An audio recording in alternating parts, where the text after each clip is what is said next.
Students, इस video में हम बिंदु स्राव व वाष्पोत्सर्जन में क्या अंतर होते हैं, कुछ मुख्य अंतरों के बारे में अपन पढ़ेंगे।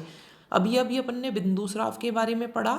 बिंदु स्राव क्या है? पौधे के जो पत्तियां होती हैं उनके उपांतों यानी मार्जिन्स से जल जब निकलता है, पानी की जो बूंदें निकलती हैं, उस प्रक्रिया को अपन बिंदुस्राव कहते हैं। जबकि पौधे के वायवीय भागों से जल के वाष्प के रूप में निकलने की प्रक्रिया वाष्पोत्सर्जन कहलाती है। तो वाष्पोत्सर्जन में पौधे से जो जल की हानि हो रही है वो वाष्प के रूप में हो रही है, जबकि बिंदुस्राव में पत्ती के किनारों से जल की हानि हो रही है पानी की बूंदों के रूप में।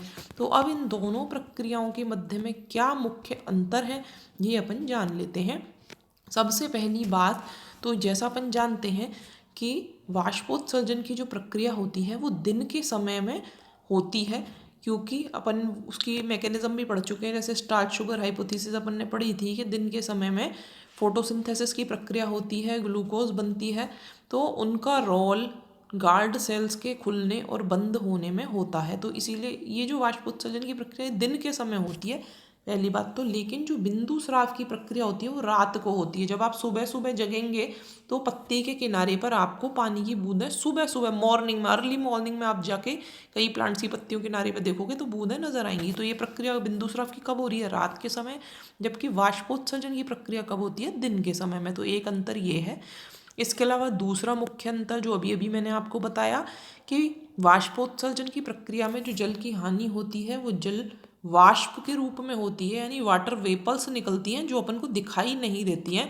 लेकिन गटेशन जो बिंदु स्राव है उसमें जल की हानि पानी की बूंदों के रूप में हो रही है, और पानी की बूंदें हमें स्पष्ट रूप से दिखाई देती हैं, साफ अपनी आंखों से नजर आती हैं। इसके अलावा तीसरा अंतर ये है कि वाष्पोत्सर्जन की प्रक्रिया में जो जल वाष्प के रूप में निकलता है वो जल शुद्ध होता है, यानी उसमें किसी भी प्रकार की कोई मिलावट नहीं होती, ना तो उसमें कोई लवण या सॉल्ट्स होते हैं, ना उसमें कोई शुगर होती है। बिल्कुल प्योर वाटर होता है जो वेपर के रूप में बाहर निकलता है। जबकि बिंदु स्राव में जो जल निकल रहा है पानी की बूंद के रूप में, उसमें लवण भी देखे गए हैं, उसमें शर्करा या शुगर भी देखी गई है। इसके अलावा अमीनो एसिड्स जो होते हैं वो भी घुले पाए गए हैं। तो एक अंतर ये हो गया। इसके अलावा जो वाष्पोत्सर्जन की प्रक्रिया होती है वो 3 प्रकार की बताई थी मैंने आपको। फॉलियर जो होती है, यानी कि जो रंध्रों द्वारा होती है, क्यूटिकुलर होती है, क्यूटिकल के द्वारा होती है, और तीसरी जो थी वो लेंटिकुलर या वातरंध्रीय होती है। तो वाष्पोत्सर्जन 3 तरीके से होता है, फोलियर, क्यूटिकुलर और लेंटिकुलर, यानी पर्णिल, इसके अलावा क्यूटिकुलर और वातरंध्रीय, 3 प्रकार का। जबकि यानी जो 80% जो वाष्पोत्सर्जन हो रहा है वो किसके द्वारा हो रहा है? रंध्रों के द्वारा हो रहा है। फोलियर जो ट्रांसपायरेशन है उसकी दर सबसे ज़्यादा होती है। जबकि जो गटेशन की प्रक्रिया होती है वो जल रंध्र द्वारा होती है। तो वाष्पोत्सर्जन हो रहा है रंध्र द्वारा, जल की हानि जो वाष्प के रूप में हो रही है वो रंध्रों द्वारा हो रही है, जबकि बिंदु स्राव में जो जल की हानि होती है वो जल रंध्र द्वारा होती है। इसके अलावा अभी अभी मैं आपको बताया कि जो बिंदु स्राव की प्रक्रिया होती है उस पर जलरंध्र का कोई नियंत्रण नहीं होता है, यानी जलरंध्र जो होते हैं वो सदैव खुले रहते हैं, वो कभी बंद नहीं होते, हमेशा ही खुला रहेगा। तो जल बाहर निकले इस पर जलरंध्र का कोई कंट्रोल नहीं है, कोई रोक नहीं है। जब भी रूट प्रेशर बढ़ेगा यानी मूल दाब उत्पन्न होगा, जाइलम की वाहिकाओं में दबाव के कारण पानी बाहर निकलेगा और जलरंध्र से पानी की बूंदों के रूप में बाहर निकल जाएगा। जबकि जो वाष्पोत्सर्जन की प्रक्रिया होती है उस पर रंध्रों का नियंत्रण होता है। रंध्र जो होते हैं वो दिन के समय में खुले हुए रहते हैं, रात के समय में बंद हो जाते हैं। तो दिन के समय वाष्पोत्सर्जन होता है, रात के समय नहीं होता।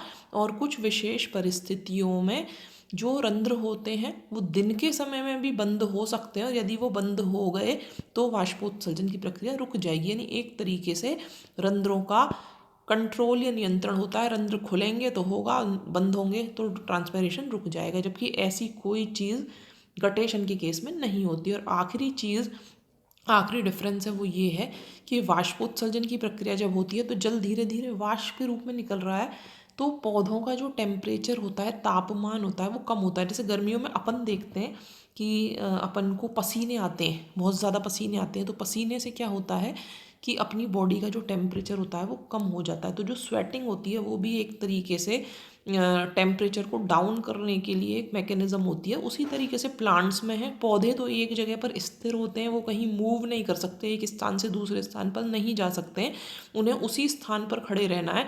वायुमंडल का तापमान इतना ज़्यादा है तो उन्होंने खुद को बचाने के लिए, अपनी रक्षा करने के लिए एक तरीके की मैकेनिज्म डेवलप की है कि ट्रांसपायरेशन की प्रक्रिया द्वारा जल वाष्प के रूप में निकलेगा। जैसे अपने पसीने निकलते हैं उस समय, उस तरीके से ये समझ लो, और जल की हानि वाष्प के रूप में हुई, जिससे पत्तियों का टेम्परेचर जो होगा वो लो हो जाएगा, कम हो जाएगा।